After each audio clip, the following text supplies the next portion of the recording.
Dames en heren, ladies and gentlemen, a very warm welcome to you all. My name is Jan Lestra. I'm the Dean of the Faculty of Architecture, Building and Planning.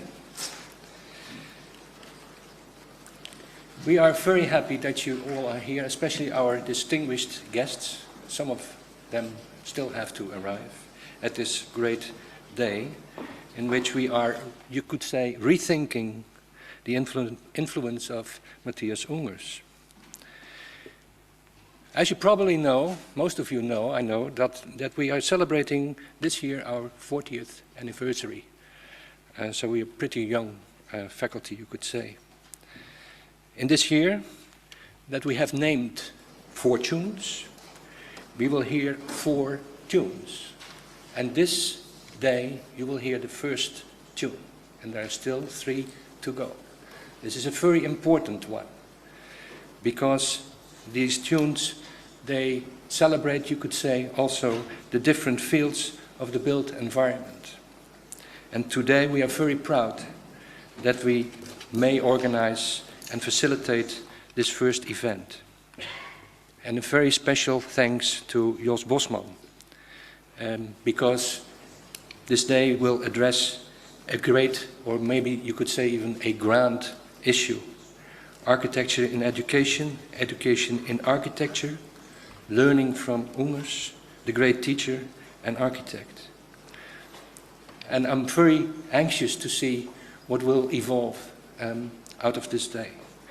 And I would like to invite Jos Bosman to enlighten this topic with a particular, and I understand very personal, observation as the introduction. I wish you a very wonderful day. Thank you very much.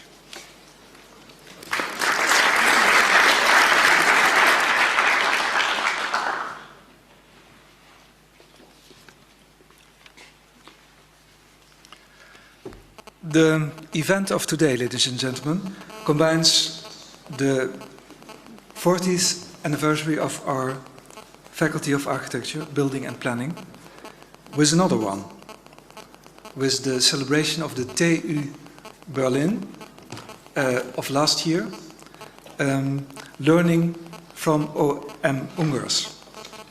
It was at the occasion of his 80th anniversary. We see Ungers between the students. He looks at Erika Mühlthaler, who is also today here in the last round. And she is the one who organized the exhibition in Berlin, Lernen van Ungers. It is an exhibition that shows the way Ungers was teaching from the beginning when he arrived in Berlin. What connects the 2 celebrations is the period, the 1960s. Architect Ungers was appointed as a professor in 1963 and as a dean of the Faculty of Architecture of the TU Berlijn in 1966. Architect Habraken started a new faculty as professor and dean in 1967. 1 year later.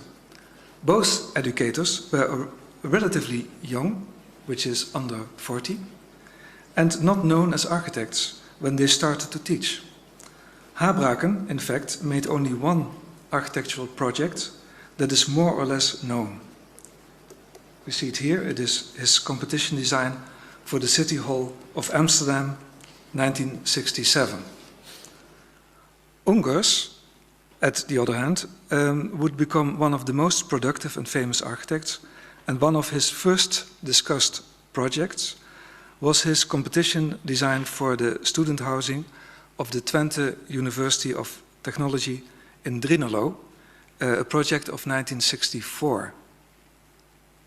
A project that reminded the jury, among which Aldo van Eyck and Van Tijen, of Hadrian's villa, also when worked out by means of contemporary architecture.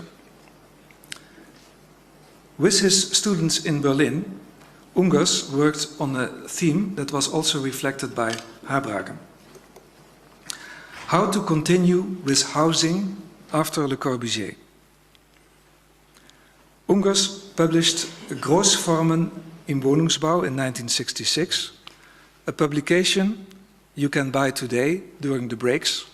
There is a new edition with some commentary and also a replica of the old version. The systematic approach of Ungers returns in Habraken's City Hall project of 1967. On the other hand, this project may be characterized by a dimension of memory that refers to a Roman typology, also when more simple, as compared to the one of Ungers' Twente project. We see here a comparison with Pompeii as proposed by Bernard Kolenbrander, who will be in the last round at the discussion table. The relationship of Ungers' teaching at the TU Berlijn and the start of the Eindhoven sister faculty goes even further than the comparison I just made. At the first international event under the guidance of Ungers during 2 weeks of study on Die Sanierung der Spandauer Altstadt in 1965, 3 students from Holland did attend. So yeah, 65, it's of course not students from Eindhoven, but from Delft. They were Fokke de Jong, Thijs Baks, and John Karp. They would, in the following years, become members of the SAR, Foundation Architectural Research, that developed an approach that Habraken translated into a method of teaching architectural design at the Eindhoven faculty. Baks would follow up Habraken as a professor of architecture after Habraken left for MIT, which is another striking parallel with Ungers, who left as well after some years for the USA, in his case, with the destination Cornell University. I arrive now at the introduction of the first round of presentation and table discussion. It's also a little bit risky because Hans Kollhoff is not yet ready. He planned his full day with building arrangements in Holland and calculated 1 hour from Amersfoort to Eindhoven, which may be a little short. After my introduction, we will see a smart movie, and during that movie I will move out the room and try to find out where he is. But I think it's better than waiting that I take the risk of starting now. Good. Habraken's City Hall proposal, at one end, and the designs of Ungers from the same period relate to some themes of Team 10. In the comparison I made here myself, Ungers in his inaugural lecture in 1963 makes proposals to look at architecture on behalf of his Baukasten, which is a model he made that you can see in the exhibition, that he used, you see a detail up, to demonstrate that there's a kind of science of architecture in which a relative simple model can be related to all different types of architecture. And one of the proposals to look at this Baukasten refers to examples that are quite different in formal appearance, but that obey in his vision to certain laws. And I think that already on the level of association, you could even think of the Hilbersheimer tower that you probably know. When you put it on its side, you already have, of course, Habraken's City Hall, but that's not what I mean. I mean that in one model of thinking, there's an extreme modern appearance, there is the idea of the cathedral, and there is the ambition to deal with how normal people build. And this particular change of ideas is very much in the head of Habraken, and probably also in his City Hall proposal. Looking at different examples of that period, I cannot think otherwise as that the way Habraken is an exception in his design proposal in the Netherlands refers to no other example as what Ungers exercises in that period, especially with his students. The two worlds are related in the 1960s to the themes of Team 10. Ungers published two of his plans in a Team 10 publication of 1965. It concerns the plans for the student housing of the Twente University of Technology, that I just mentioned, of 1964, and his design for a housing development in Cologne, Grundzug Zuid, developed during a longer period of 62 to 64, but even in 65, when Rob Krier came in the office, he was remodeling again that project. It was included in that Team 10 publication. What was informal in the approach of Team 10, and probably even more informal in the approach of Habraken, was more articulated in a formal way in the approach of Ungers. The doubt about the wish and necessity of a possible choice between the two came up in the architectural discourse of the years that followed. The same doubt manifested itself in our faculty here in Eindhoven. The result, in the case of Ungers, was that his project for Grundzug Zuid, remodeled by Rob Krier in 1965, appeared in 1978 in the Rational Architecture publication of the Archief d'Architectuur Moderne in Brussels, made by Leon Krier. The book documents a new platform that criticizes both SIAM and Team 10, and it chooses completely different starting points for architecture. It is those starting points that are shared by most of the well-known architects from the first two generations that graduated here in Eindhoven. I want to mention Jo Koenen, whose context with the outside world brings us, in fact, automatically to Rob Krier and Hans Kollhoff, who know him very well, and who are here with us today. The three of them share an engagement for what the rationalist architecture platform brought in as new starting points. As an introduction to Ungers' way of dealing with the themes of the period,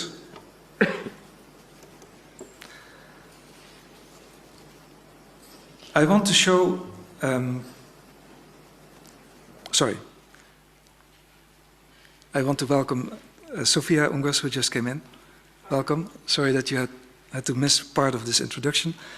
But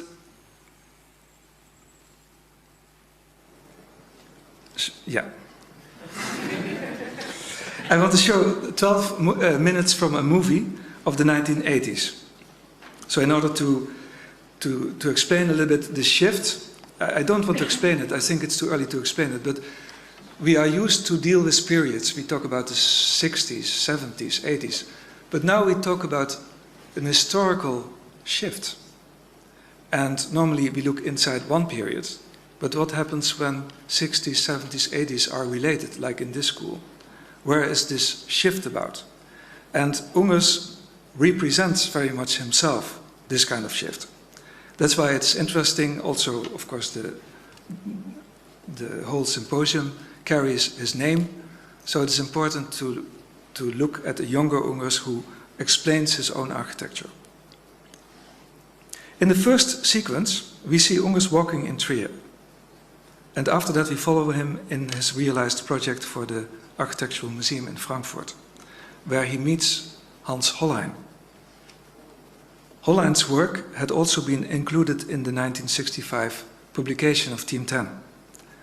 And Hollein rejected, according to Ungers in this documentary, the idea of maintaining the form of the existing villa in Frankfurt.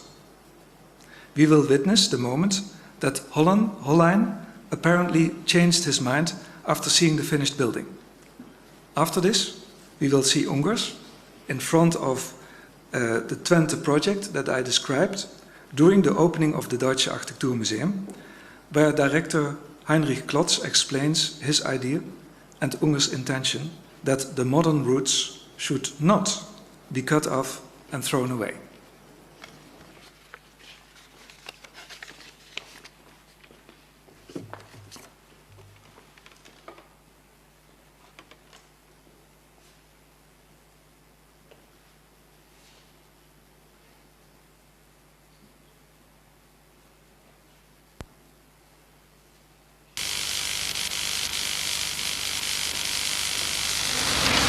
Jeder Maler kann sein Bild übermalen. Jeder Dichter kann sein Buch eventuell umschreiben und eine zweite Edition herausgeben. Jeder Regisseur kann das Stück vom Spielplan absetzen. Nur der Architekt, was er einmal entschieden hat, bleibt, kann nicht mehr geändert werden. Und ich sage immer, wir werden permanent mit unseren eigenen Fehlern konfrontiert.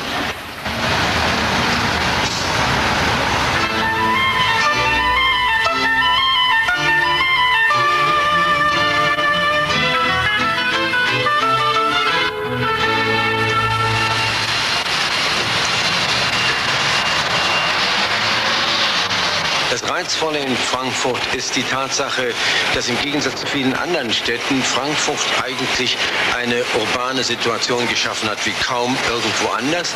Es ist eine Stadt der Widersprüche, in der These und Antithese unmittelbar nebeneinander vertreten sind. Es stehen die Glashochhäuser, die in Frankfurt im Übrigen von einer sehr hohen Qualität sind, gegenüber historischen Bauten. Es stehen Steinbauten gegenüber von Bauten, die man mit einer hohen Technologie bezeichnen könnte. All dieses zusammen, alle diese Widersprüchlichkeit zusammen gibt der Stadt sogar eine gewisse Romantik.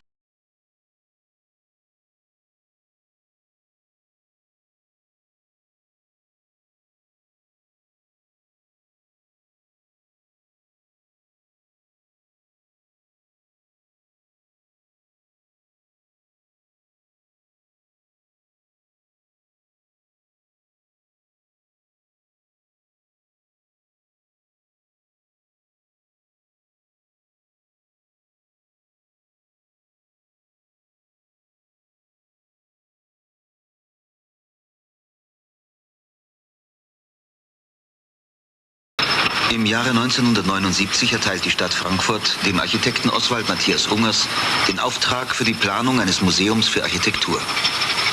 Ungers ebenso ungewöhnlicher wie eindrucksvoller Entwurf wird spontan akzeptiert. Sein Kerngedanke ist, die 80 Jahre alte Villa in ein Gesamtkonzept vom Haus im Haus oder auch von ineinander verschachtelten Räumen mit einzubeziehen.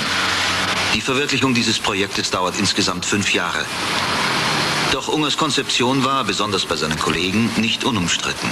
Mein guter Freund Hollein hat gesagt, was soll das Ganze? Reißt doch die alte Villa ab. Warum muss sich die Architektur, wenn sie ein Architekturmuseum baut, mit so einem alten Kasten herumschlagen? Viele haben mich gefragt, ja, wenn Sie das alles hätten neu bauen können, Sie konnten sich doch gar nicht richtig entfalten als Architekt, Sie konnten gar nicht richtig Ihre Ideen entwickeln. Welch ein Missverständnis. Denn viele werden sich an diesen Ort erinnern, die in Frankfurt gewohnt und gelebt haben, weil sie wissen, aha, da stand die weiße Villa an dem Main und alles das. Das sind ja unter Umständen Werte, die man erhalten kann. Positiv und negativ.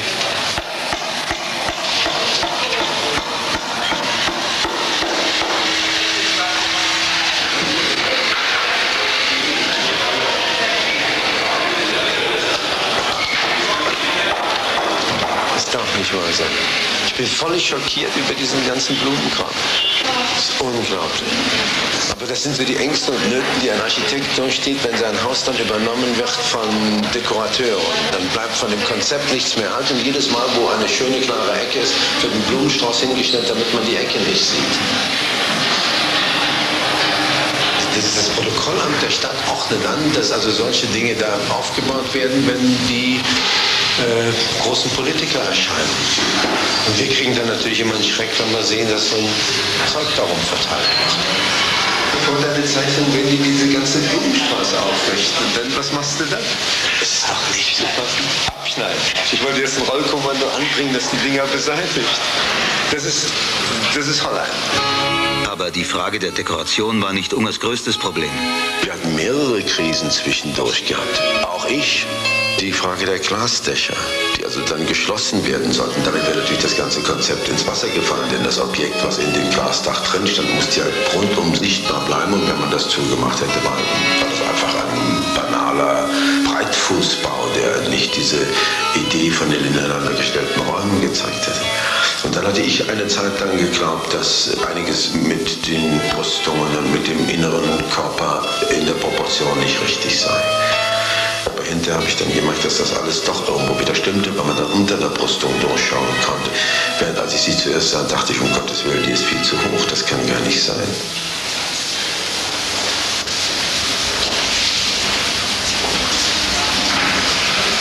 Es war uns sehr daran gelegen, dass das innere Haus in der Schale drin bleibt und als Körper erhalten bleibt. Das heißt, die Integrität des Hauses musste sichtbar werden.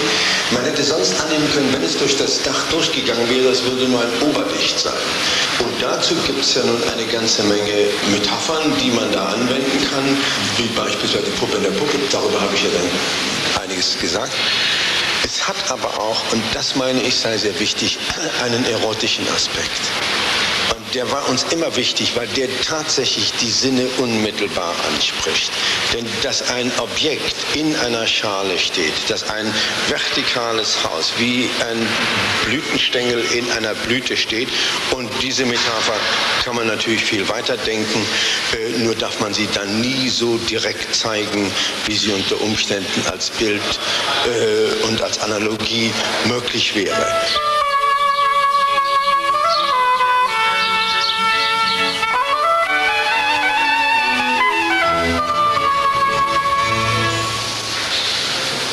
Ich wollte Sie mal bitten, mit ins Haus reinzukommen, um diese Auflösung von Raum bis zur höchsten Verfeinerung zu sehen. Sie sehen, wenn Sie sich an einen bestimmten Punkt dieses Hauses hier stellen, dieses Raumes hier stellen, dann können Sie plötzlich feststellen, dass das Licht zur Materie wird. Das heißt, die Öffnungen kriegen einen grauen Schleier. Und das war für mich natürlich ein unglaubliches Erlebnis, festzustellen, dass man tatsächlich in der Lage ist, Licht zur Materie werden zu lassen, nur durch die architektonischen und räumlichen Anordnungen, die man trifft. Diese Verfeinerung von dieser an sich etwas erdhaften Steinarchitektur bis zur völligen Auflösung in Lichtschleier oder Lichtqualitäten im Innern dieses Hauses, das ist natürlich die Steigerung, die wir versucht haben darzustellen. Und jetzt merkt man dann eben, wie dann diese räumlichen Erlebnisse werden, dass man also in einem Raum steht, der einen absoluten metaphysischen Charakter bekommt. Was natürlich der Sinn war, deshalb ist auch der weiße Fußboden, die weiße Decke, wo man Dimensionen nicht mehr genau abschätzen kann, wo auch die Proportionen insofern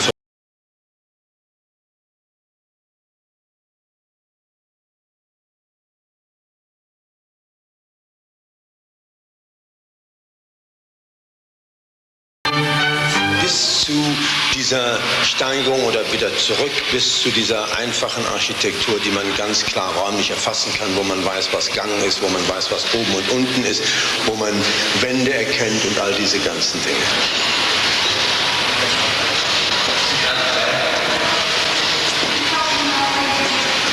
Räumlich schön und auch, sagen wir, in der Konsequenz sehr gut.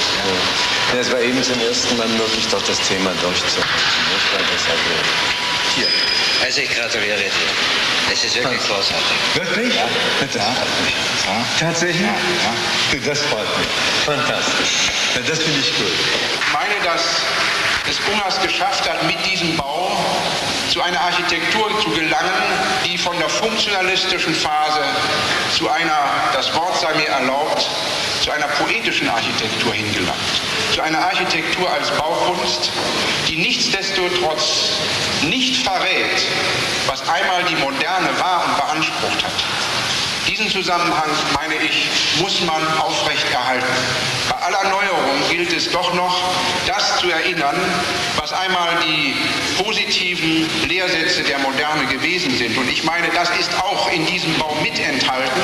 Es ist nicht einfach alles über Bord geworfen, sondern es ist eine Neuerung versucht, in vielerlei Hinsicht eine Neuerung versucht, ohne nun alles gleich preiszugeben, was eben noch galt. Bezüge zu seiner Arbeit findet Ungers vor allem auch in der Kunst, in Gemälden und Plastiken, in Werken, die ihn anregen und inspirieren.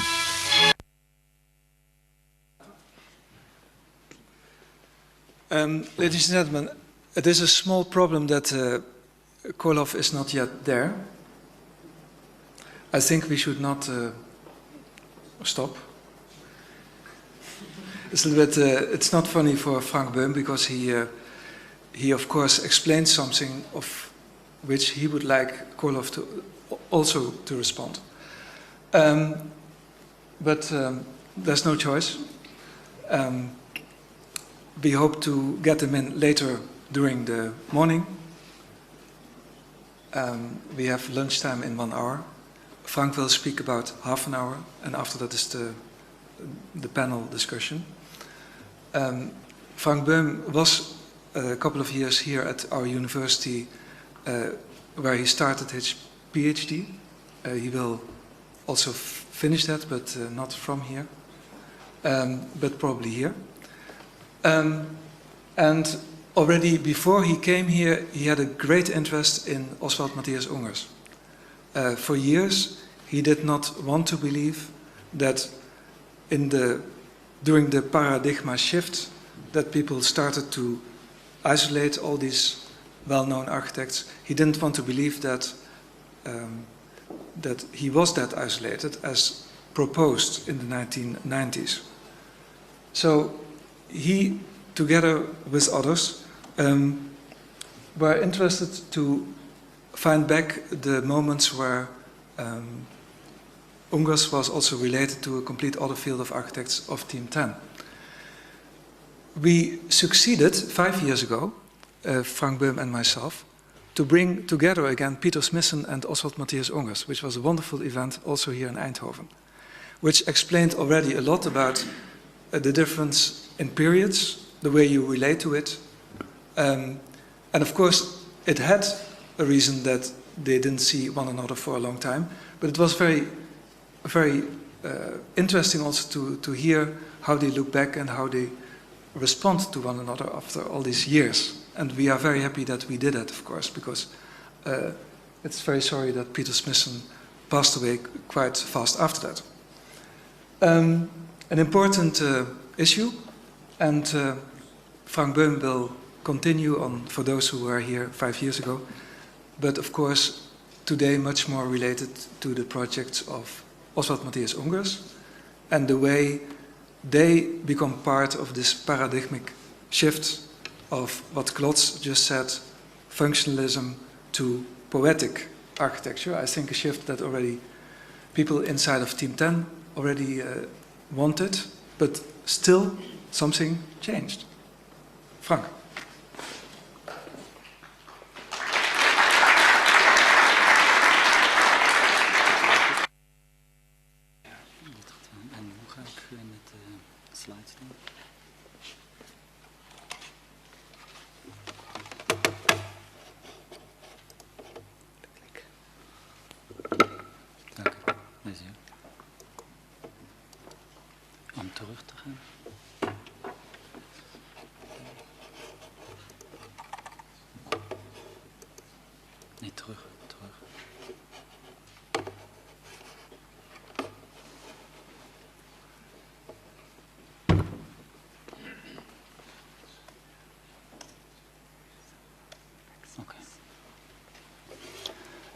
Hello. I'm very happy to, in fact, be able to continue in this occasion my interest in the work of Oswald Mathias Ungers, who, as I said, for me, has for a long time been an important reference point chosen by interest, not by meeting him myself. Which then happily we could arrange.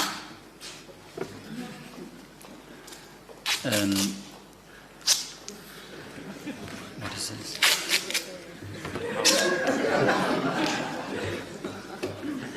Okay, thank you. which then in 2001 was possible here in the faculty.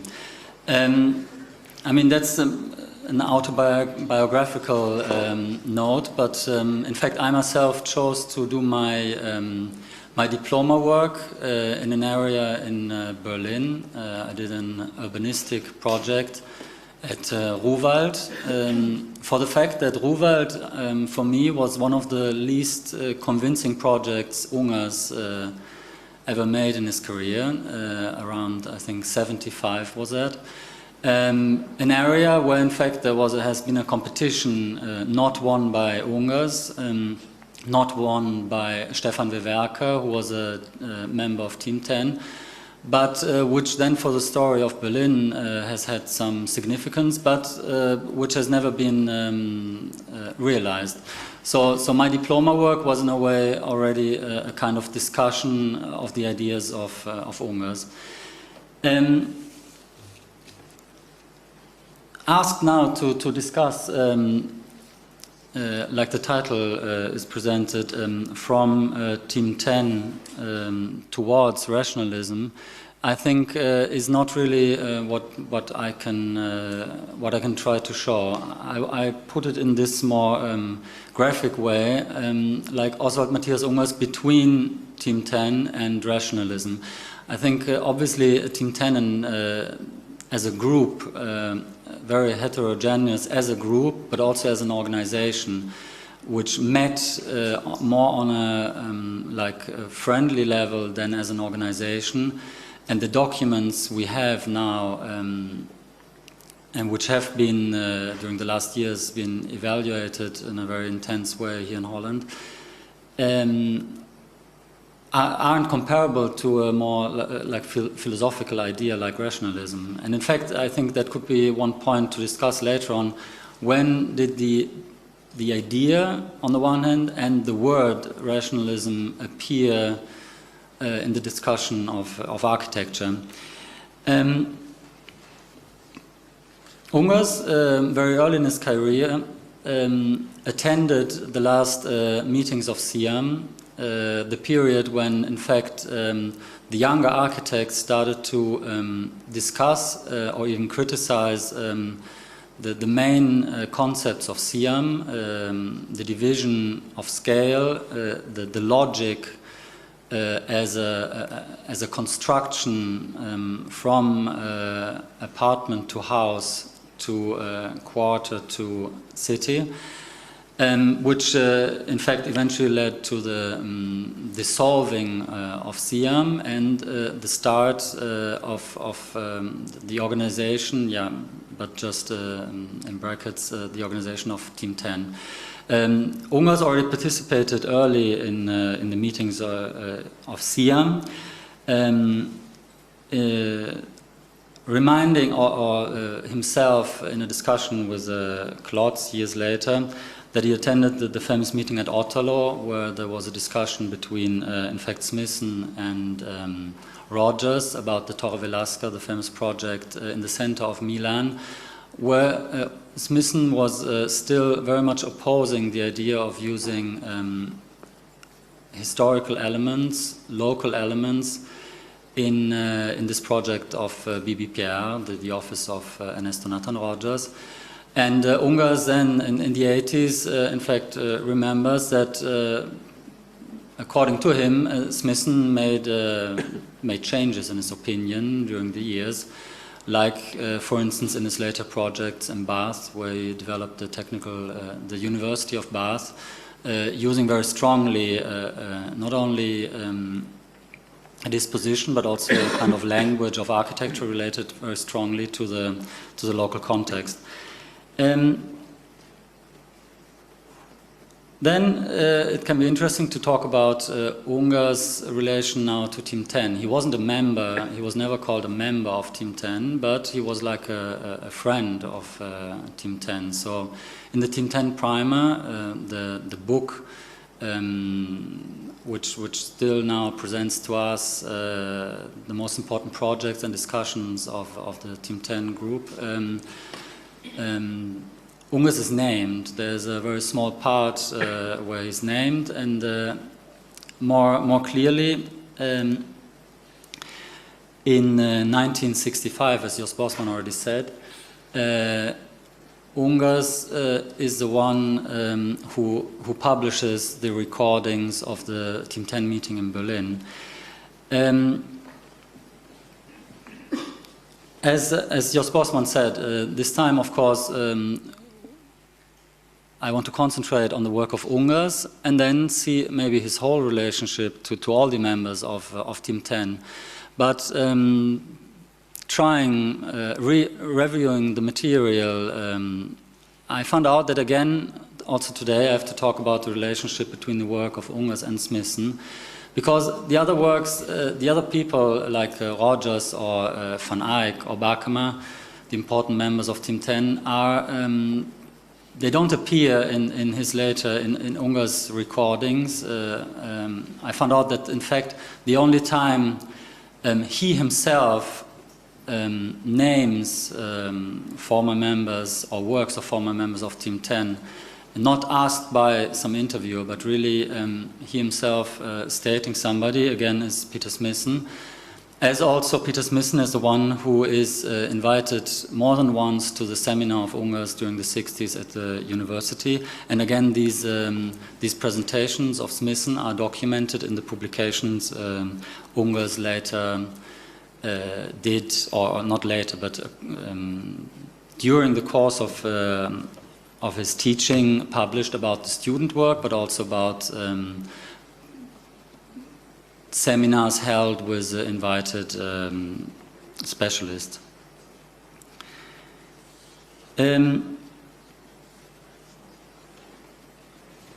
My presentation is now centered on the 1960s, and this is for the reason that I think, and also Oswald Mathias Ungers himself states this later on. In this period, he, and I think this is very important to remember, he produces the main ideas, which then for the whole career will be there. So I think it is, and that's a question to discuss later on. I don't think that there is a real paradigm shift in the work of Ungers, and then still there is a great change in the work. So I think this is a point to see later on. So he says everything was already there in the mid-60s, and the projects developed. And then trying to focus more strongly and going through the main monographs about the work of Ungers, and that would be the one by Neumeier and the one by Klotz. It is very interesting to see that the projects published in a chronological order in the 1950s until a certain point are projects which are built afterwards. And then suddenly there's pages and pages and pages of projects which remain projects, which are just plans and models. And this obviously has a consequence on what the projects are about.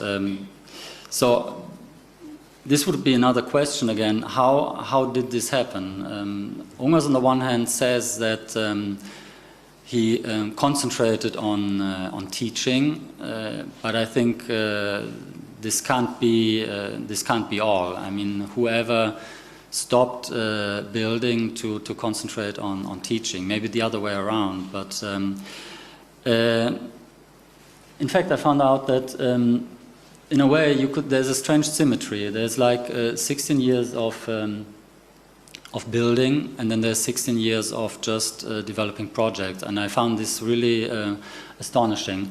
Then there's this kind of 3 years in the middle, which are on the one hand still, I think the important project to name is Märkisches Viertel in Berlin, a very difficult project, as we discussed just now before, a project very much criticized in the city of Berlin, not just for Ungers, but also for other architects involved.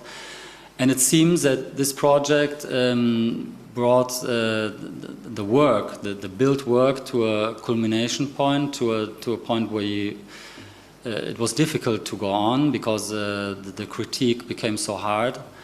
On the other hand, the end of the 60s, of course, the student revolts make it, as also Ungers states later, make it ever more difficult to teach.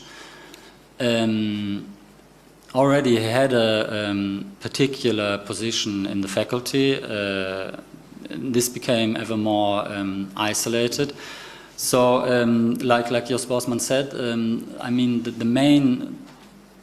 very important time is really, I think, parallel to the time he taught, so 63 to 69.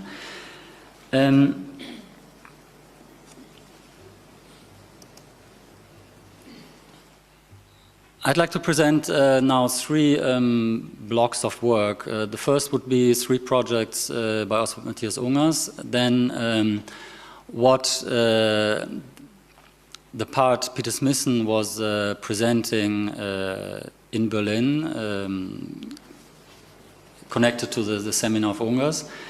In the middle of this, the Team 10 meeting in Berlin. This is the title, the cover page of this publication. I mean, also there we have to realize the publications were at that time very simple products, in the sense there's no computer. Some texts are just copied, for instance, in this report on the meeting. And I also think that's a very important point. The fact that Ungers, as a professor, published also the project of his students, not only those, but also the project of his students, and that we now are still, again, looking at them, is astonishing. And I think there's not so many people in the last decades who could say that as a teachers, the products they produce together with their students have that level of interest. I find it interesting then that today I can discuss with Hans Kollhoff and Rob Krier, who in fact also, they both published work of their students, or published with the help of their students, including work of their students. Again, putting in a way the own work in discussion with the pupils, or in a way connecting the research done in teaching with the own work. If we look at the document, which is reporting in a way what was discussed at the Team 10 meeting in Berlin in '65, and this is what in fact these documents were about. It's on the one hand copies of the projects which the architects showed to each other. On the other hand, it's like afterthoughts. So in the case of Bakema, which is in fact the opening sentence of the whole document, it is a text written after the meeting. So in a way we can't say that this is his idea, or maybe it's something which came up in the discussion and now he's quoting it. So how can we define with urbanistic architecture so that the indefinable events can happen? And his first response of a whole list of responses is elements of strength giving chance of existence to that what is weak. Quite a strong phrase. And I think at the center of my presentation, in a way, is I think what the response Ungers would have had, or had later on, not in this context, but with his work of the 1960s. And that can be summed up maybe in just one word, Stadtbau. I think the word Stadtbau has a very high importance in the discussion. He, in fact, names it himself in the discussion also with other teachers of urbanism in Berlin. And I'd like to look at the projects now, in fact, in regard to this question, what is Stadtbau? myself, I'm also German, and the German language, unfortunately, in other languages, has left some words, but they're often very negative, like kaputt, which you use in Italian also, or Angst, which in America is a common word now. But it would be a nice thing for, I think, architectural discourse if Stadtbau could become a word to be used more often. It is obviously about how to create on a larger scale form, and how urbanism relates to architecture and architecture relates to urbanism.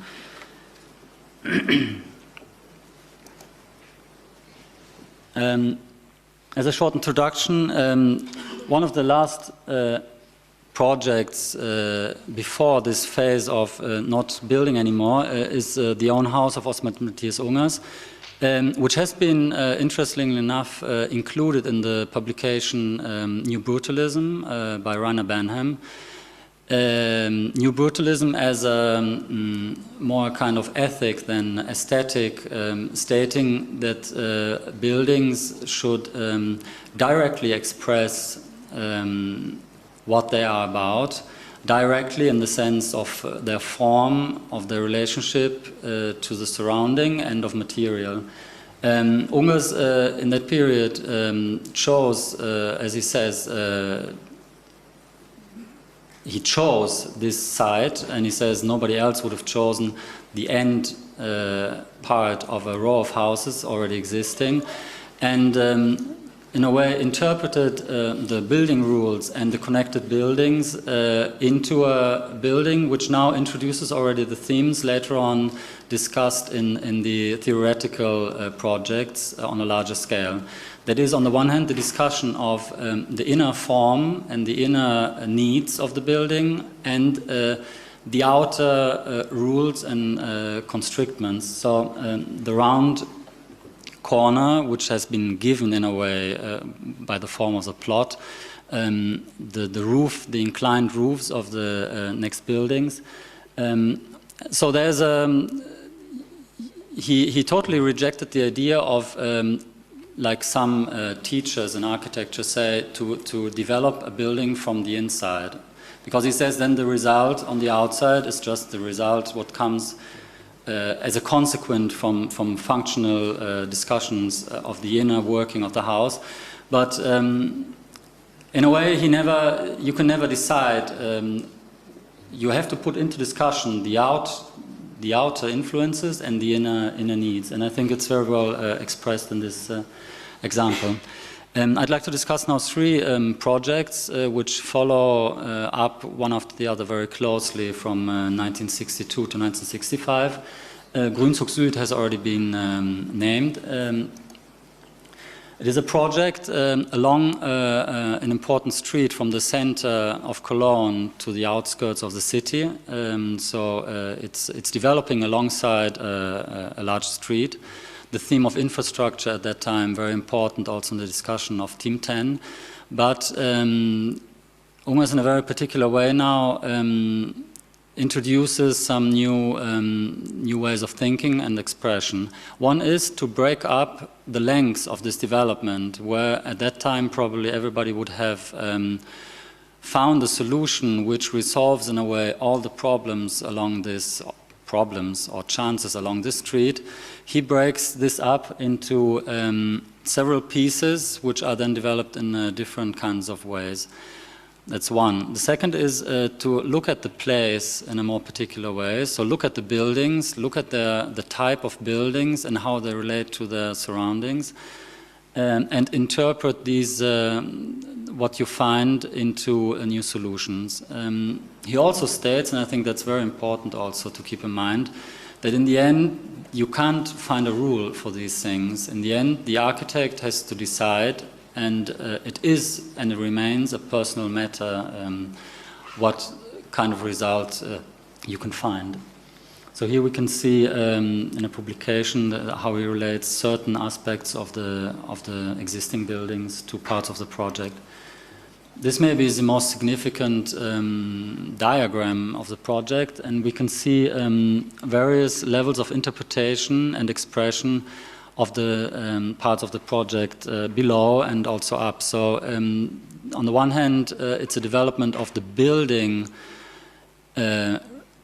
as a building element. On the other hand, it's about the street and how it relates to the building. And the third element would be what kind of area these kind of building blocks create. So that could be the street alongside a wall, the street between two rows of buildings, or isolated buildings as building blocks alongside a street.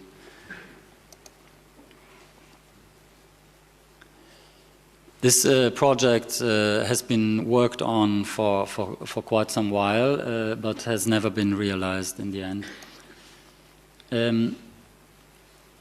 What happens now as a next step is that at Enschede there is no context in a way. There is no urban context. The project is to be planned in a open area, in a green area. So if you can't, Ungers, who in fact opposed himself also to the idea of Stadtlandschaft, but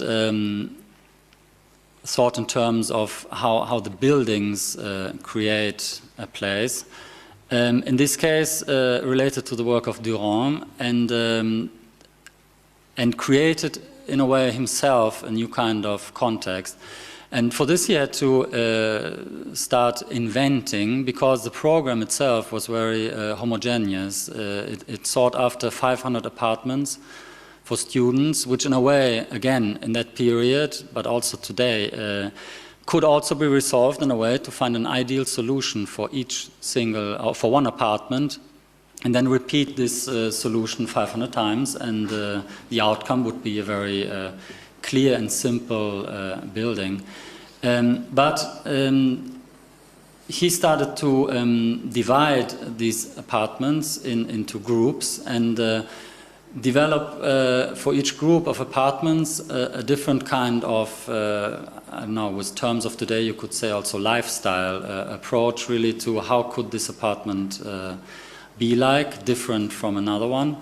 And then on the other hand, again, like this is the question starting from the inside, but then also from the outside, starting to group these the buildings which then come out towards forming very precise spaces. So again, the building is not just a sum of its inner parts, but the sum of the buildings forms as well a positive form as well as a negative outside space, which has a very clear definition.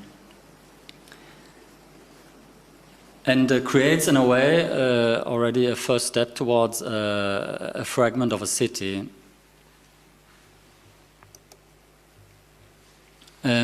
Developing this together with Zavade and Jonas Geist at that time, which then were also students of his. So in fact, it's very much related also, I think, at that time, the office and the work at the faculty. They develop a whole a syntax of possibilities, which then is tried out again and again on the plot. These themes then again are developed towards a different goal with the Museen für den preußischen Kulturbesitz in '65, which is in fact was a museum including various departments. And again, Ungers later on says most of the others in this competition presented one volume, which then maybe is subdivided into the various departments. But he took this tiny departure point to develop the whole project. So if there's more than one department, why not create a group of museums in a way held together by open spaces, thus creating, on the one hand, singular forms in discussion with each other, creating outside spaces, which in this case, like the Galleria, connecting or dividing and connecting the whole complex, is like, again, an outside and inside space at the same time. And I think here, for the first time, achieving another goal, and that is that we have the buildings, the parts of the buildings, we have the form of the open spaces like the Galleria inside of this complex, but we have also a very clear outside form communicating then with the surroundings.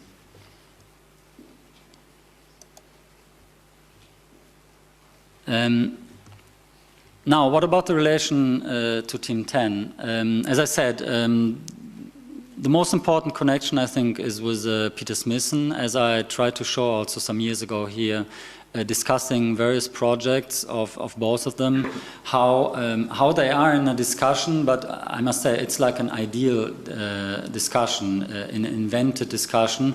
I can't, there's not documents about the discussions they really had. So it's like analyzing what you see in the projects or how they change maybe the discourse, even if slightly during the course of time. Just shortly before the Team 10 meeting, and I'm not really able to say if it really made part of the Team 10 meeting, or if it was, because it's 4 days before the meeting, Smithson is doing a presentation in the seminar of Ungers, and it's called Without Rhetoric, Some Thoughts for Berlin. And it seems to have been a very important presentation for himself, because 2 years later he's publishing it again in Architectural Design in '67, where then it's only called Without Rhetoric. So he's generalizing the ideas he had about Berlin, or which started maybe to come up in Berlin. And then even afterwards, in 1972, it becomes one of his main publications, Without Rhetoric, an architectural aesthetic from 1955 to 1972. So starting here in Berlin, he develops a theme which then becomes in a way like the title of a presentation also of his own work.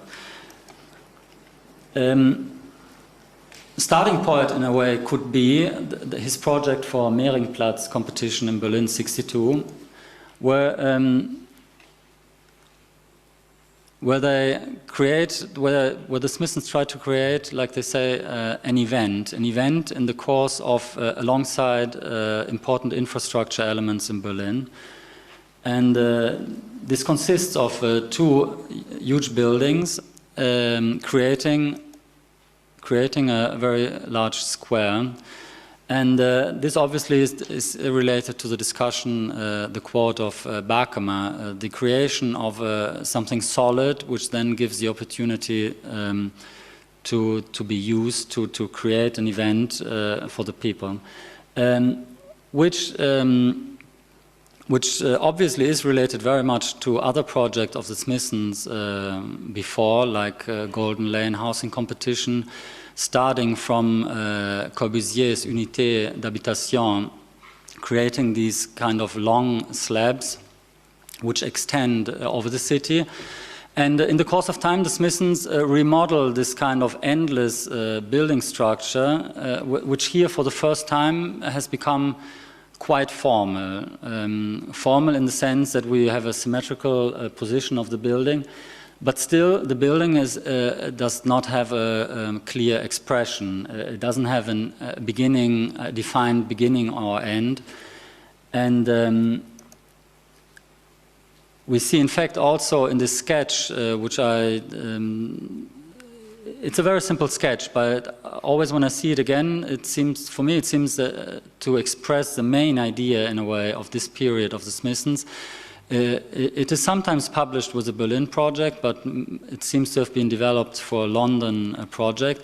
And that's the idea that in a city like Berlin at that time, which has huge spaces, open spaces, so in a way it could be called at that time, and it has been called also Stadtlandschaft, or the idea of Stadtlandschaft maybe was created around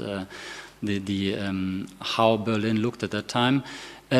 The idea is that you create something like a node, a point of reference, like a big building, and then this building could be developed, like in former times the castles, where then later on smaller buildings are built around this focal point, and it's growing in a way. So it's the concept of land castles, as the Smithsons called it.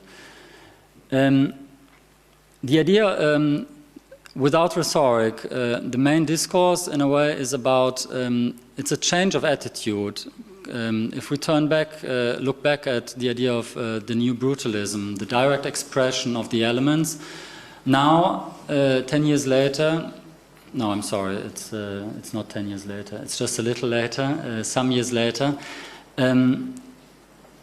Peter Smithson says, no, there has been a strong development of traffic, but also of building technology, and it doesn't make sense anymore to express, like he is quoting this, this phrase of Bertolt Brecht, it doesn't make sense anymore to express everything in an honest matter.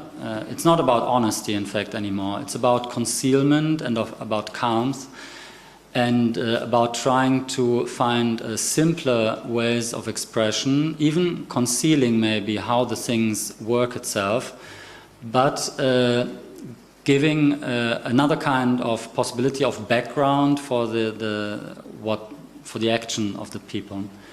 And he's quoting there some examples, like Mies van der Rohe, Schandiger by Corbusier, but also Hochschule für Gestaltung in Ulm by Max Bill, which are in fact all projects which are related to, or which start from infrastructure and are about buildings and infrastructure. Also in the text, in the publication then at the faculty, he's showing this drawing by the Burlington Arcades, a gallery in London. And I found this very interesting because in the same year, for Ungers, the gallery becomes a very important theme, as we saw in the Museen, the project for Berlin, but also in the course with the students. And that year, in fact, we will see that later on, some students develop very important projects based on the idea of Galleria. But then I had to find out that for Smithson, in this case, is not interesting this relationship of how a building creates a clearly defined inner space, which then is a public inner space. But he uses the example again to discuss this quality of repetition, which creates calms. So each shop is different, but just for what he's selling inside. All the shop windows are the same. So it is positive that they have a common structure, a common facade, because this facade leaves us be in a way, leaves us live our life in a calm way. In the next publication then, as I said, in architectural design, the design is replaced by a photo of Burlington Arcade. And Lafayette Park, the project of Mies van der Rohe, is quoted as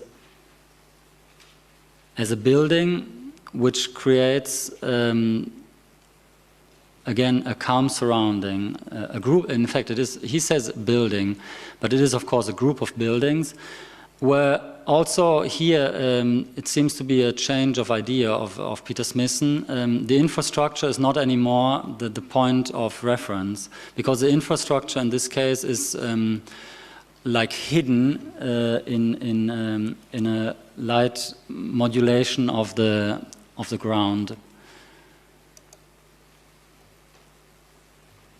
In '68, then later on, Peter Smithson is invited again to the seminar of Ungers, and he's just talking about Smithson at that moment, about Smithson, I'm sorry, about Mies van der Rohe. Extending, in fact, the argument about the calms in the projects of Mies van der Rohe, not only on an urban level, but also regarding building technologies.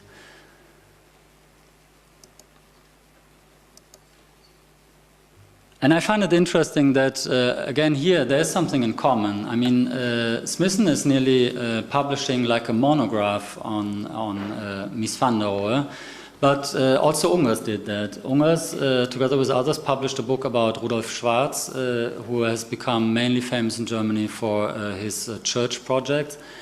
And I found it, I mean, this is just by chance, of course. They've never been put together, these two images.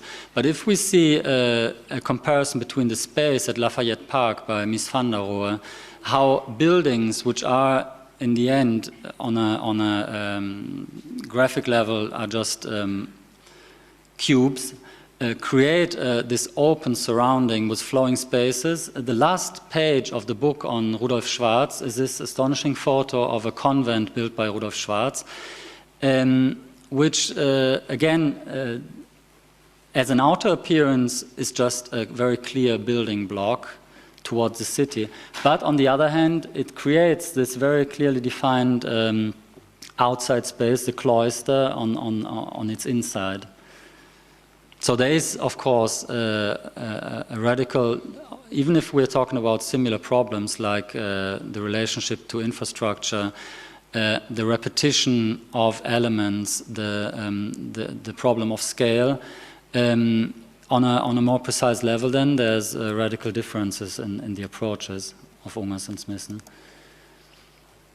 If we now turn towards the student projects in these years, one very significant example is the year project about squares and streets in Berlin. So various areas of Berlin are under discussion here, and I find it interesting here again to see that neglecting the political realities, Ungers from the west of Berlin is also doing projects in the eastern part. So in a way, it's a clear relationship towards history and the historical surroundings. But then again, in a way, proposing like ideal ideas, because it was obviously in no way realistic to make proposals for an area where it was even difficult to go to see it, maybe.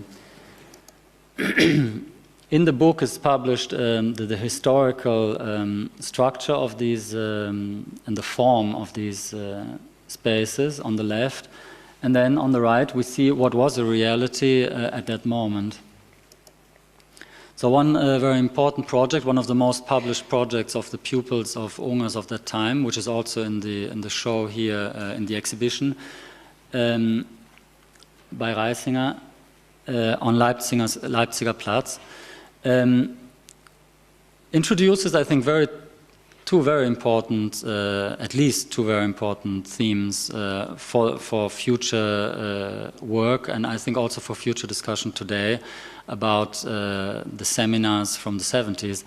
On the one hand, that's scale, this huge building occupying the center of the square in a very particular way, and I think it's a first example, in a way, of Stadtvillen, of these isolated building blocks, which then again already develop a certain kind of syntax expression, each one of them. And Klotz later on, in fact, very clearly stated, and I think that is true, the delicateness of these designs also as a drawing is something astonishingly new in that period. Another project, at least in a German context, important of that period is a diploma work of Savade, which is proposing on the one hand some galleries in the existing buildings, or in the buildings which create Kurfürstendamm in Berlin. But the radicality lies in this proposal of a new building occupying the center of the street. So it is really like later called an architecture against urbanism in a way, and therefore it caused some kind of scandal in the faculty and in the discussion. This building along or in the middle of the street, but totally changing the aspect of this whole street, which is one of the main streets, obviously, at the time in Berlin. Another outcome of that seminar, not so famous maybe, the connection, but is that Jonas Geist, who was co-working on the Enschede scheme, the student housing scheme, starts a project with Ungers, but then stops. He doesn't finish this project about galleries, but he starts his theoretical interest and historical interest, and manages to get a grant to make a research, and he publishes, I think, still the main book about the history of Passage gallery buildings, which we still have. I mean, it's like 400 pages and listing all the galleries in the world. And inside, again, we can find this, which we later on now see again and again, the comparison of different possibilities of a building type.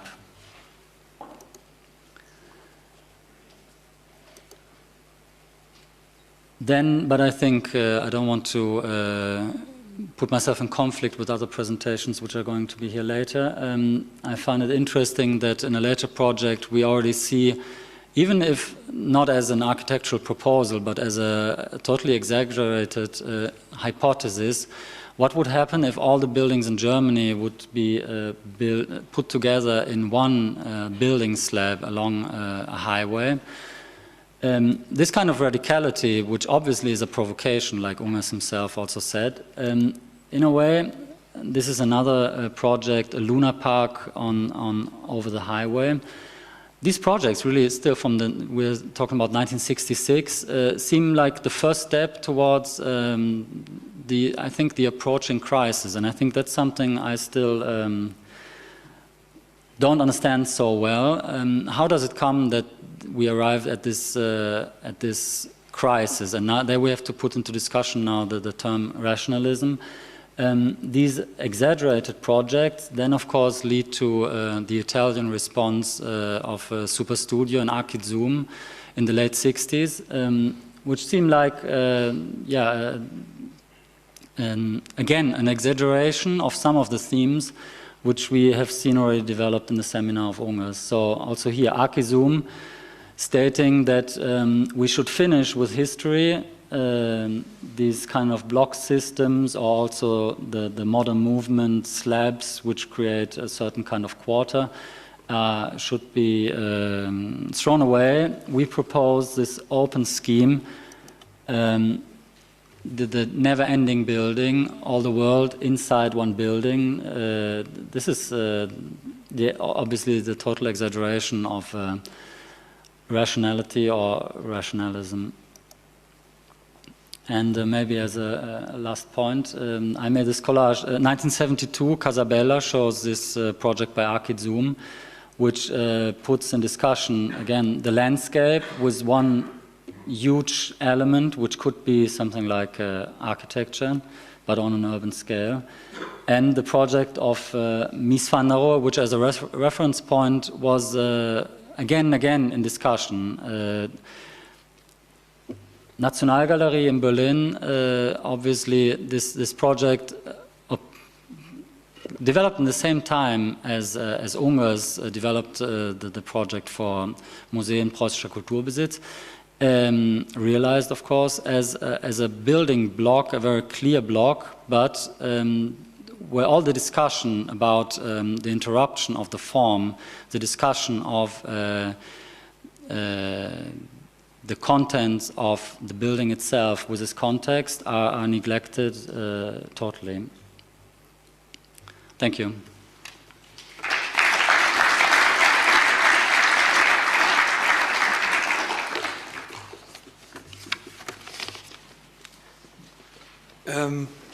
Hans Kollhoff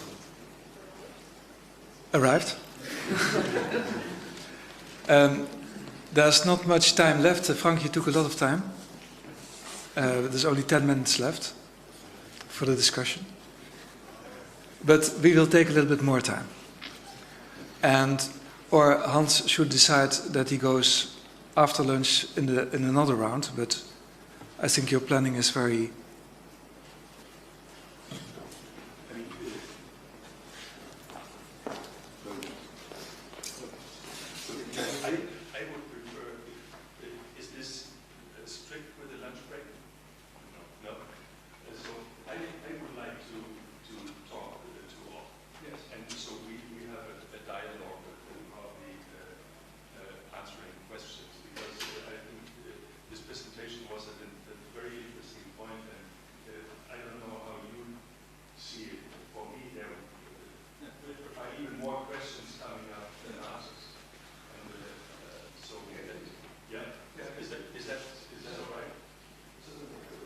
No, I have.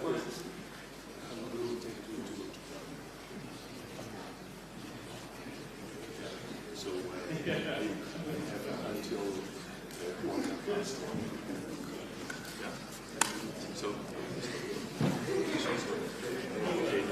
So until 1 o'clock. So we made a deal. We continue a little longer, so we continue till 1 o'clock, if you don't mind. And we leave, of course, most of the space for response to Rob Krier and Hans Kollhoff. I don't think that all those who came today need an introduction of the two. And I give the floor to them.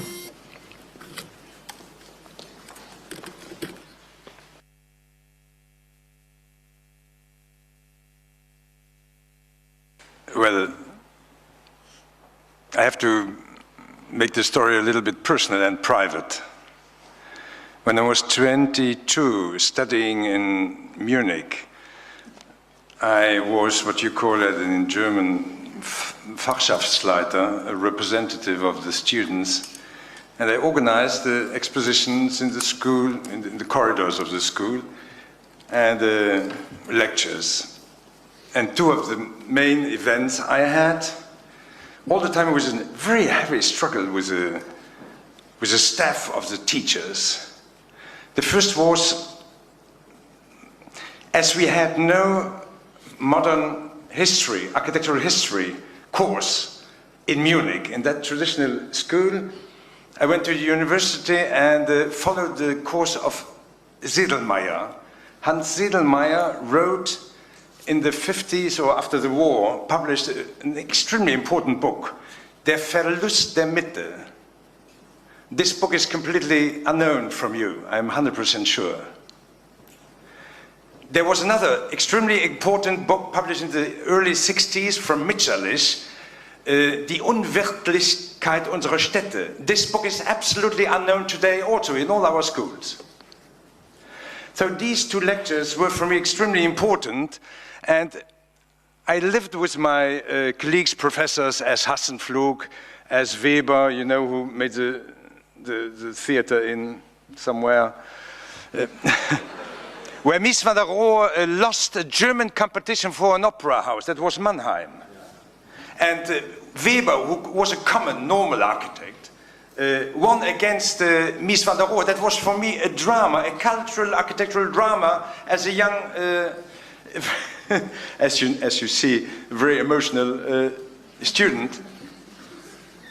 So, and Hans Sedlmayr, my professors wanted to forbid me the lecture of Sedlmayr in our high school, and they called me in front of the green table and told to me, if you succeed bringing Sedlmayr in the school, we throw you out of the faculty. So I didn't respect their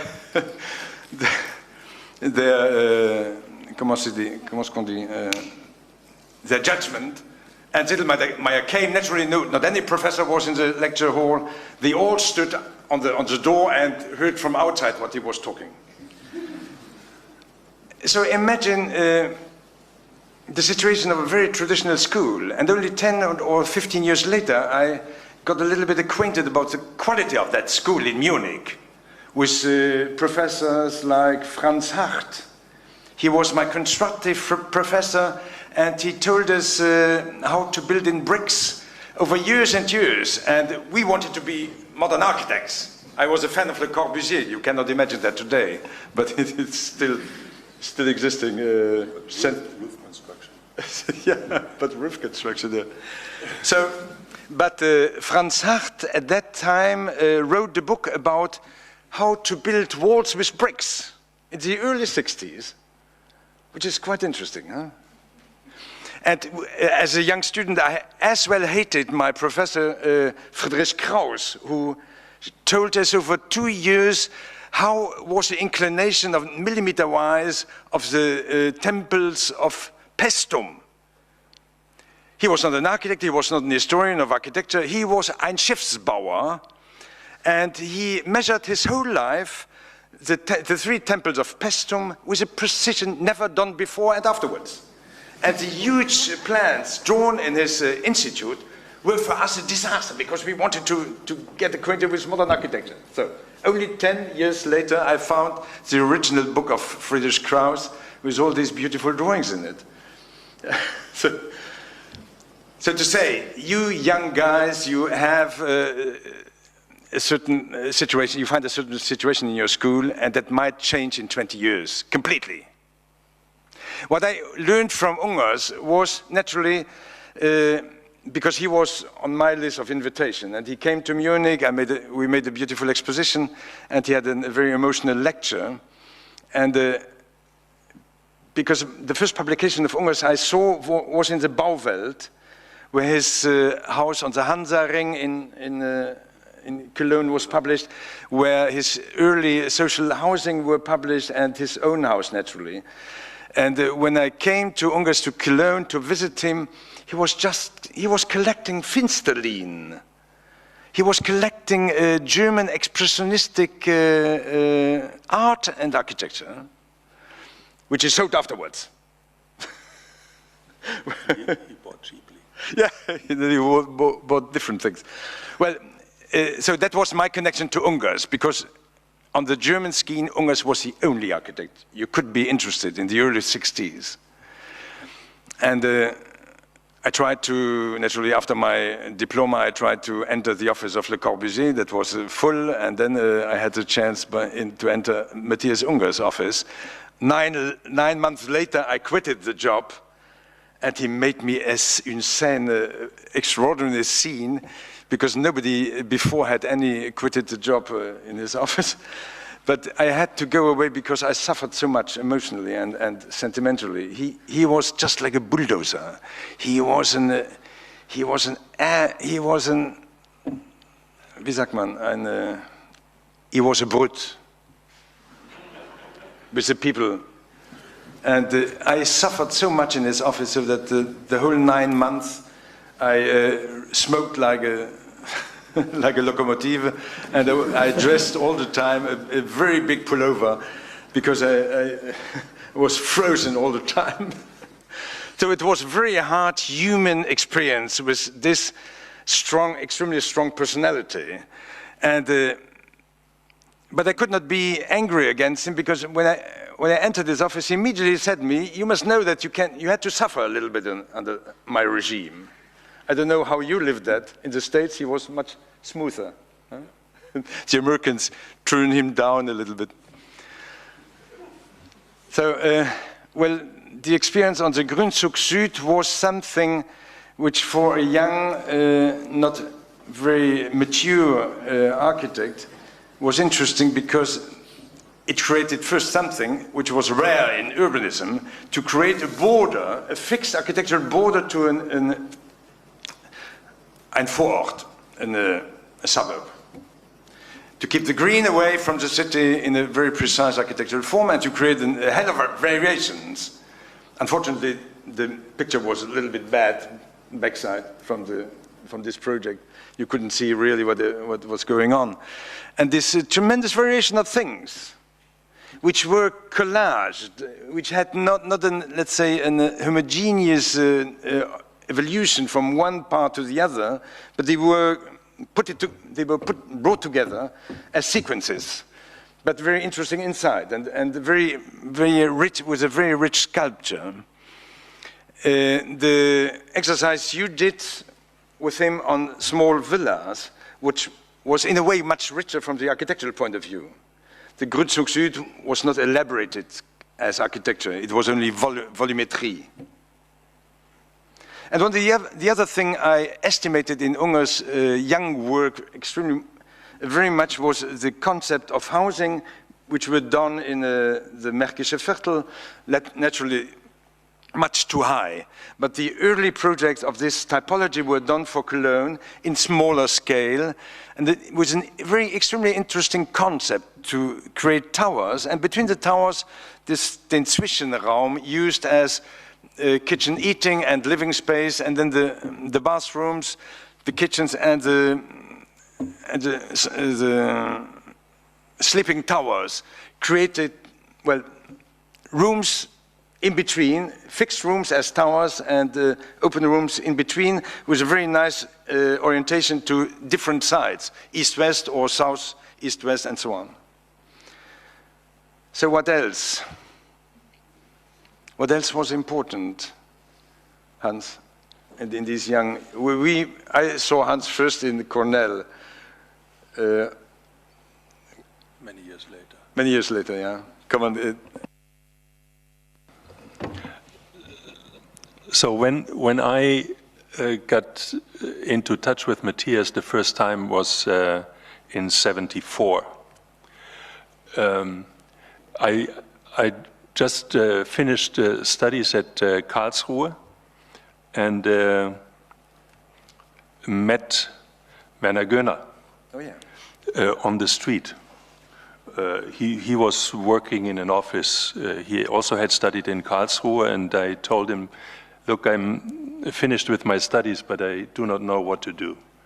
I'm bored by everything, and so can you tell me what I should do? So he said, go to Ungers.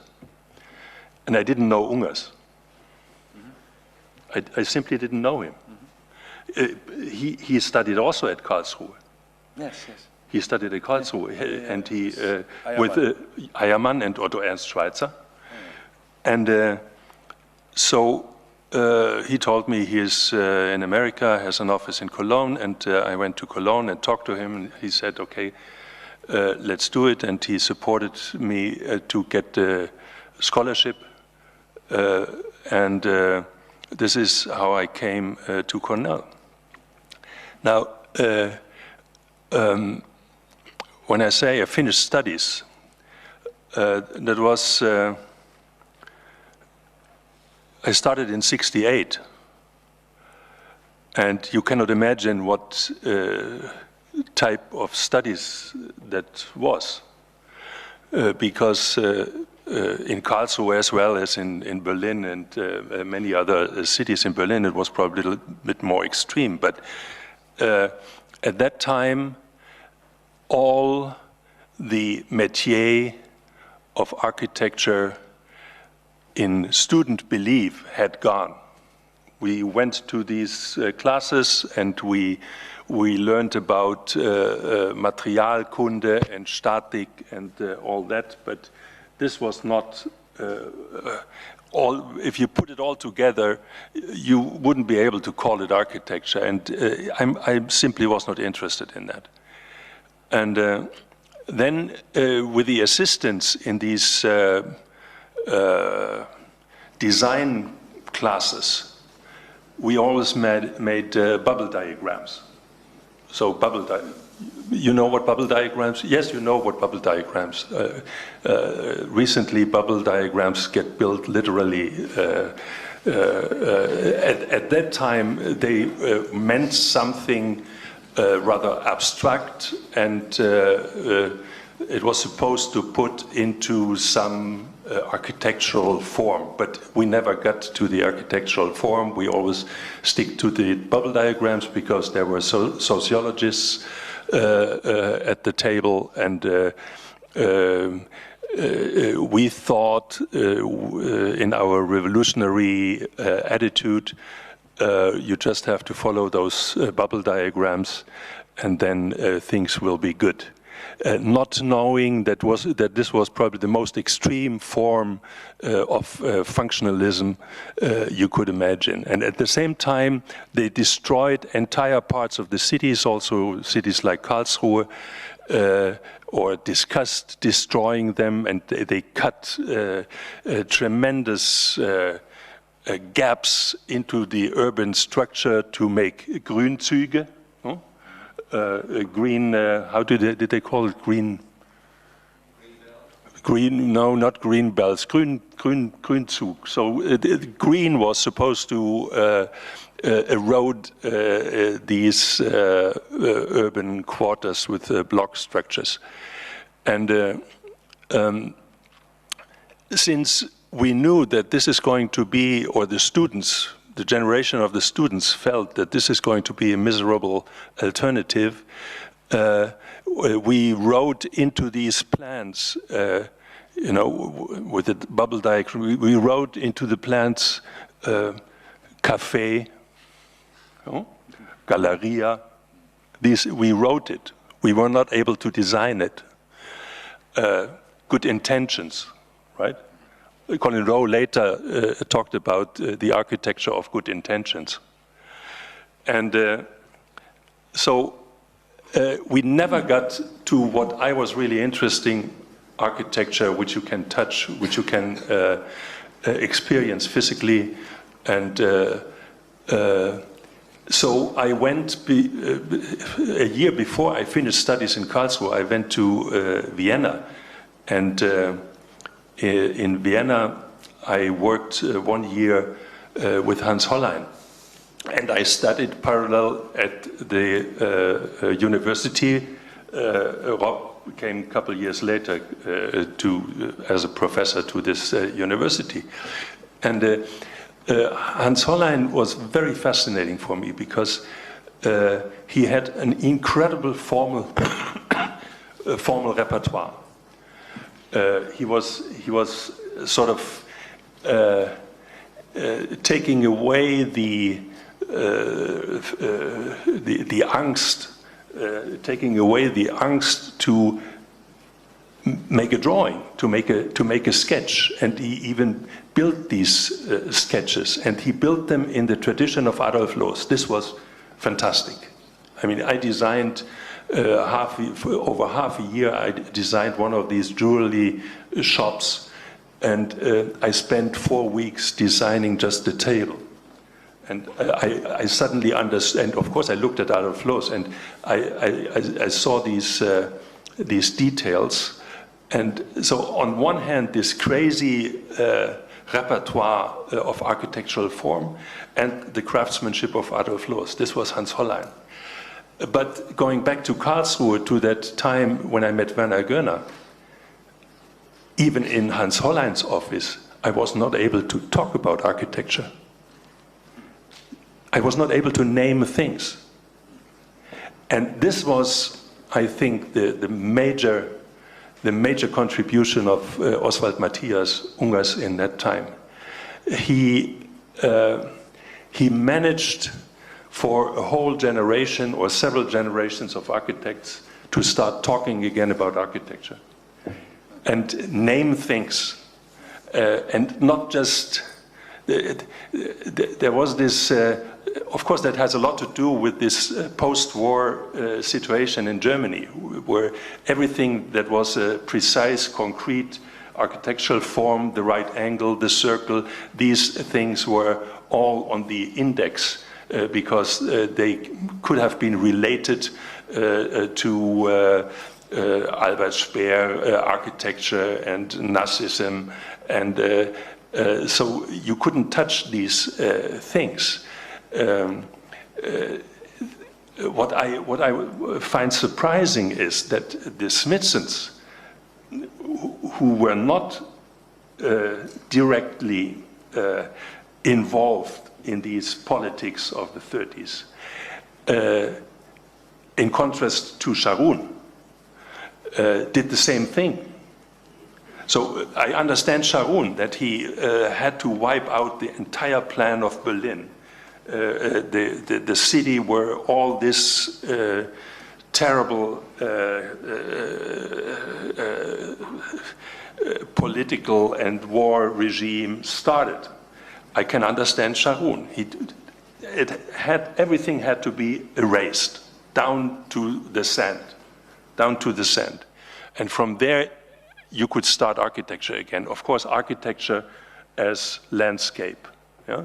Mountains and 10-kilometer long buildings like mountains. And because mountains are too stupid, in the end, he called them vineyards, right? And but the Smithsons, right? This is a little bit this situation, of course, for many architects at that time was this carte blanche was very fascinating. This was, in a certain way, the modern dream. Yeah? Now, back to Mathias. I got, before I went to America, before I met him, I got also Bauwelt issue on Vierter Ring.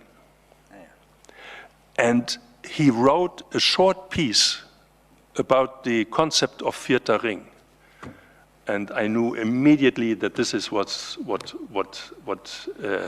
I have to do.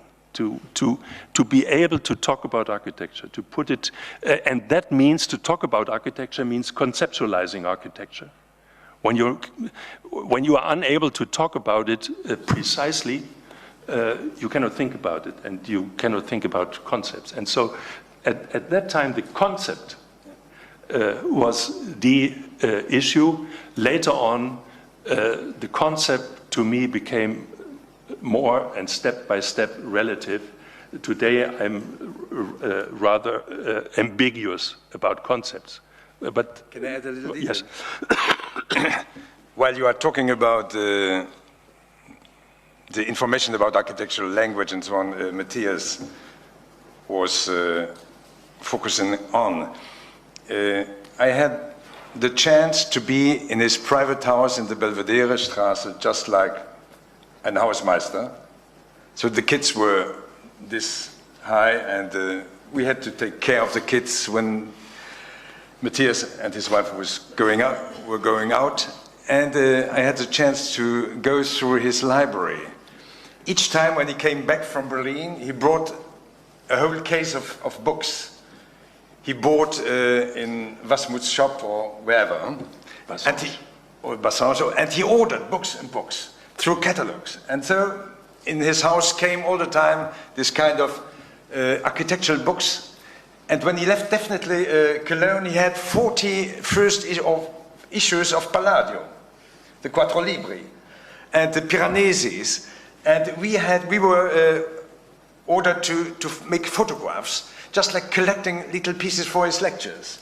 So that was the way he informed himself. Yeah, that was... And he had at that time a tremendous library in Berlin, and therefore Colin Rowe hired him to come to Cornell, because Rowe was so impressed by his collection. I think he had this conceptualizing. I don't know when he started to talk about concepts. I think in '67, when this architectural theory seminar or symposium was, at that time he did not yet talk about concepts. I don't know. At least not in the sense he used the term later. Yeah. I think the Meyer-Christian drawings, this was very, that was a more graphical sensitivity, and you wouldn't be able to conceptualize it. What are you going to do? It's composition. And you can say, make it a little thicker, make it a little higher. This would Mies have done, but Mathias was not interested in that. I mean, to make it thicker and higher, he was simply not interested in it. What he later became interested in is name the thing. What is it, right? And then these terms came into the picture, like plateau, and of course the discrimination between object and texture, and then we developed in Cornell. I think that Arthur Ovaska will probably go into that a little bit more afterwards. But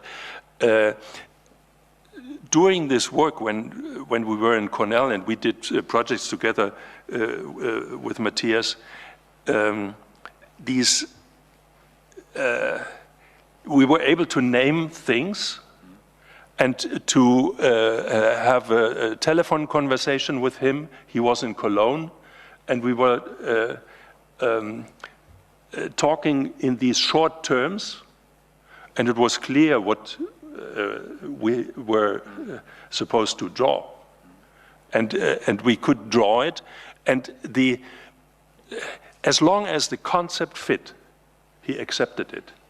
And of course, there were also a very individual formal elements of those architects working with him going into the project. He didn't care. He simply didn't care. As long as the concept was precise, it was all right. So the Braunschweig project, the project in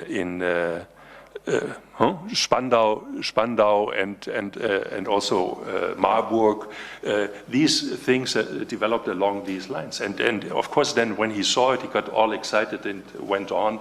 And but it was all about concept. Now,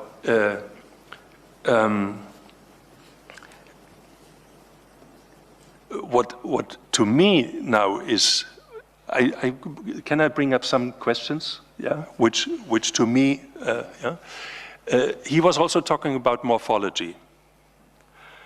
That was then the exhibition in the Cooper Hewitt.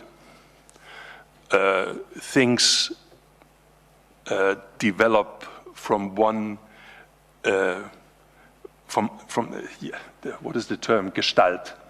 No? Form als Fluss von Gestalten. No? Forms are in flowing, right? One goes into the next. Of course, behind this is Goethe, the morphology, and this was an exciting concept. I think probably this is, to me, still today the most influential aspect of this experience with Oswald Mathias Ungers, because morphology is a concept, clearly, but it's more than geometry. And this is the distinction you probably have to make between the projects Savade did in Berlin and projects or also Heiliger Stuhl, Geist. This was all about geometry. And when you talk to Savade about concepts, they were always circle, triangle, square, or an L shape, or an H shape, or an E shape. To me, these were not concepts, and for Mathias, not either. But this fascinating world of morphological images, and then images, metaphors, things like that. This is, to me, still today, an extremely important, it's probably the architectural way of thinking. You would not agree, but to me, I think this is the essence. And there's one project which he built along these lines, that is Schillerstraße. The first project he built when he came back from the States and supported by Jürgen Savade. And he failed totally. Because this almost poetic idea of morphology confronted with the reality of building had to end in a disaster. And the reality of building at that time in Berlin meant very cheap housing with brutal developers. So he came very idealistically back to Berlin. He can build again. He was all excited about it. And then they just, and this project was, I hope somebody will study this project again and sort of compare what was the result physically, and on the other hand, the poetic content of that project. And this was that was a contradiction which bigger could not have been. I mean, I think they bought, the developer bought already the windows, and the windows were already on the construction side, and he didn't care about the windows Mathias designed. So this clash, you know, I think for Mathias was very important. I think he later on he gave up to, I think this is a decisive point. He gave up on this morphological vision, and geometry became more and more important. But here I stop for a moment. Excuse me, you may allow one question in your table discussion, or I would like to take a chance. Today it's about relation and reflection, and it's the anniversary of the faculty, and it was Ungers' 80th birthday. And the question I would like to provoke is, when you did lose your belief in the modernization process, as Ungers, who is 80 years old, I believe, still believes in the modernization process. So if you speak about continuity and the continuity of history and the modern movement, it is, for me, the question how you do relate to the continuity to modernity and history, and in terms of learning from Ungers. May I try to find an answer? I believe a lot in the continuity of history. And I believe in the continuity of modernity if it has become a part of history, which it obviously has, right? But as long as you just pick out modernity and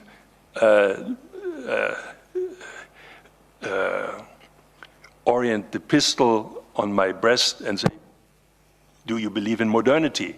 I think this is precisely this what in German language is called Gesinnung, right? Gesinnung can be something positive, can be something rather negative. This is the problem with discussing modernity until today.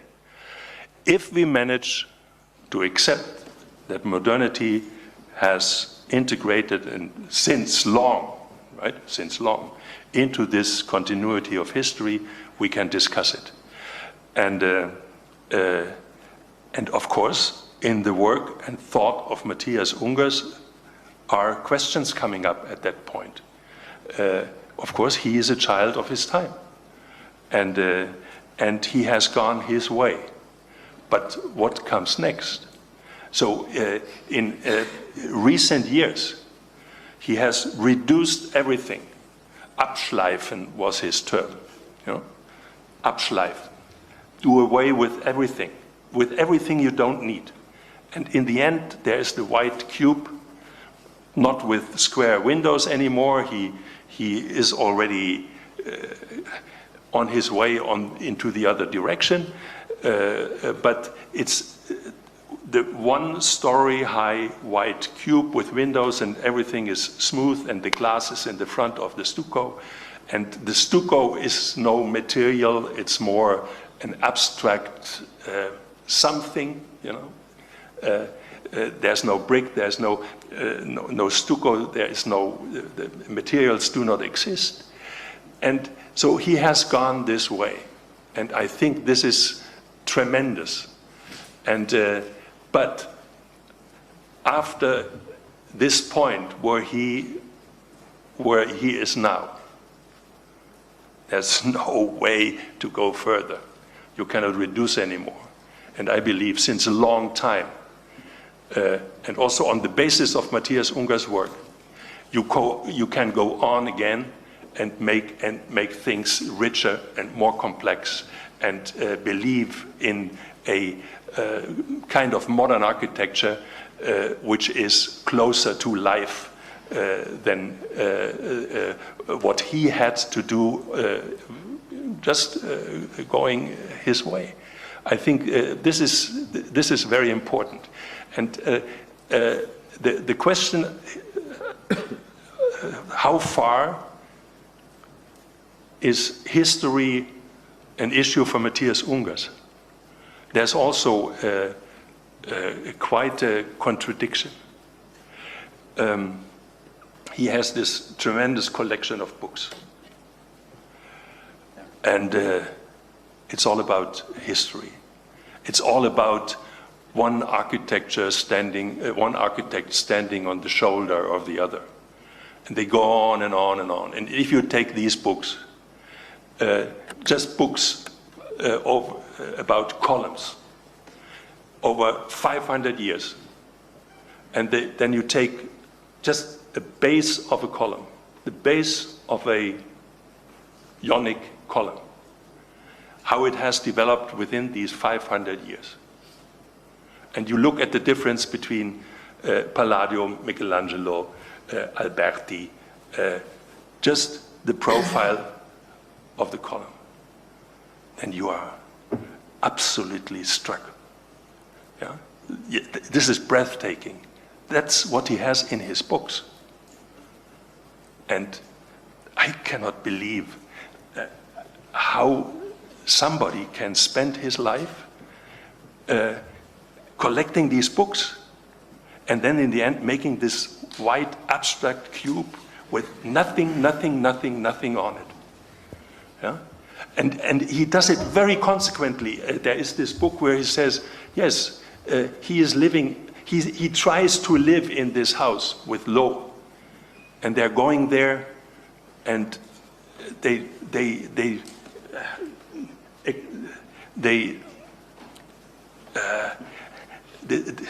for them it's an experiment with their own life to live in this house and to see what it means. And he says it's not easy. It's hard life, right? Right. And I think this has something to do with this post-war generation, and it's not our issue anymore since long. Could I add something? Yeah. Sorry. Yeah, just one point, maybe, in fact, also to turn back for a moment to an urban scale. In 1999, Ungers published Dialectic City, which depends on two main points. One, that is, and I think it's not changing what he has been working on for decades. One, that the city is built out of layers, and then he told me that he should have said palimpsest. He didn't write it, but later on he would have done that. And that it's the city of complementary places, and I think that's maybe a solution also to the problem, dealing with a column, but then building something totally different. It's no, would be a complete misunderstanding. Would be a complete misunderstanding. When he talks about complementary things, then this is in the morphological thought, and so there might be contradictions which come together again and sort of create a poetic quality. This is what he means when he talks about complementary things. But this obsession going all the way down the road to the point zero, yeah, is where is this other world? Where is this? I mean, you can reduce architecture to zero, but then when you were talking about a complementary world, then we would be talking about a rich, physical, an exciting world, you know, and this is what he somehow cut off. He has been. I have seen him talking with some excitement about Italian cities, about things, of course, about New York, but that this could be a world complementary to this point zero architecture, this was never an issue. This was never an issue. I even believe that this did not interest him. And to me, a very important question would be what his personal perception, his feeling, going through these cities, architectures, even his own architecture, would be that in his own architecture he feels at home, it's clear. But this is a very restrictive exercise to him, you know?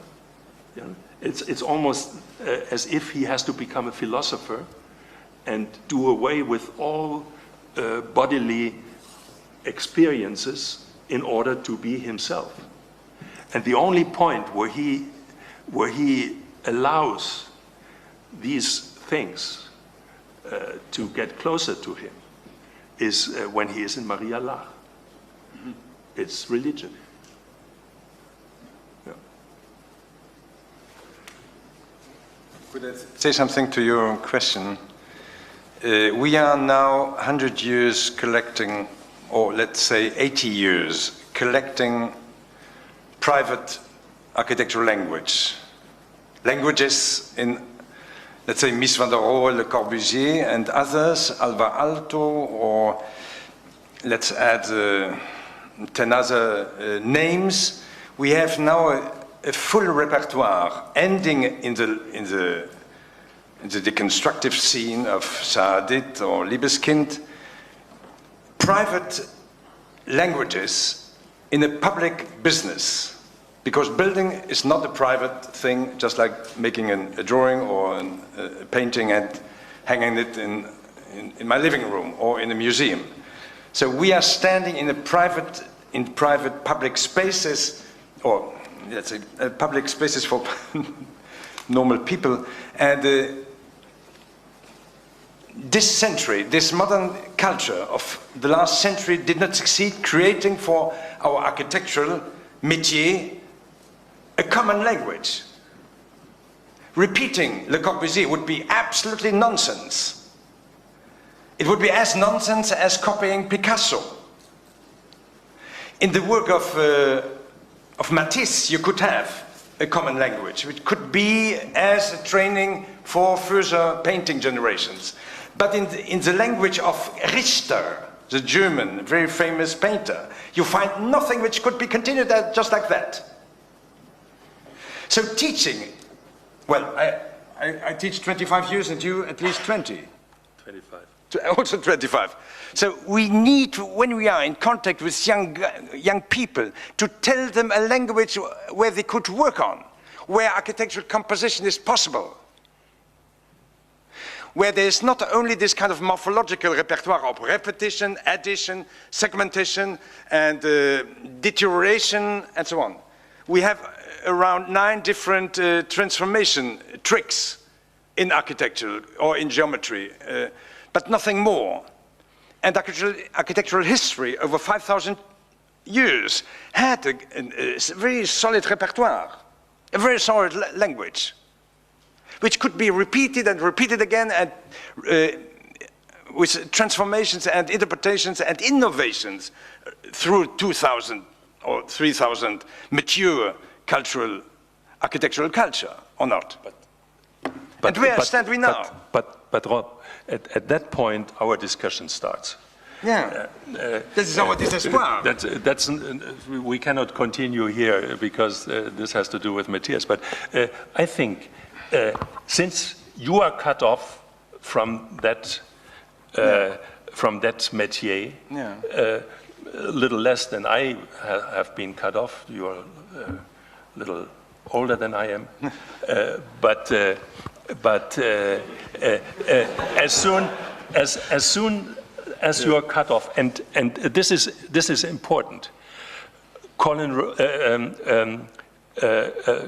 Mies van der Rohe, Le Corbusier, even Eiermann were trained in this continuity of architectural history, of the architectural métier. They were trained, yeah. They were trained, and they knew precisely when they cut themselves off that tradition, why they did it, and why they did something else, but they had this experience behind them. Yeah. Mathias was one of the first generation. His teacher, Otto Ernst Schweitzer, was also a cross-border figure. And Mathias was probably the first generation, the first post-war generation who was cut off from that body of knowledge and architectural experience. Now, as soon as you are cut off, you have to go into this system again. You have to go into the, Mies would have said, Struktur of architecture, and probably Schinkel would have told you something similar. Mm-hmm. You have to go inside and feel it again. You have to feel it again with your body. And if you read Schinkel, he talks about higher, lower, make the column a little thinner, then it becomes more elegant, reduce the space between the columns a bit, so you are not frightened, the beam is falling on your head. And there you have to go in. And I think the first postmodern reaction was too much concentrating on the pictures given and on the examples which you have in built architecture, and they did not go enough into this structural core of where you also can start about to talk about architecture morphologically again. Mm-hmm. Rather than stylistically, rather than only with images which you might use or not.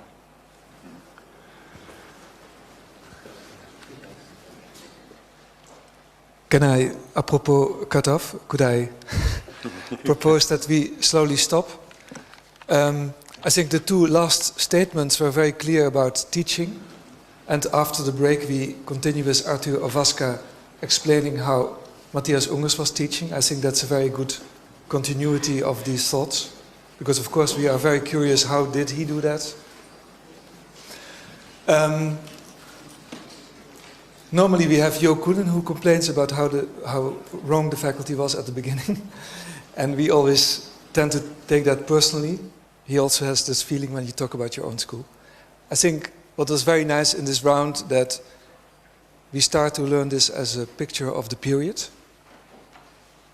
And there are some students now in the room that may guide you to the other building, to Vertigo, to see the exhibition. Because I think a lot of things shown us are to be seen there. We will have a break. I learned in Switzerland how to be precise. Now Hans Kollhoff comes to make me flexible again, which works.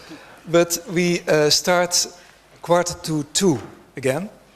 And I thank you very, very much for this discussion. I think it learns a lot about the next things we will see in the program. and hopefully the public get these points together in one context. Thank you very much.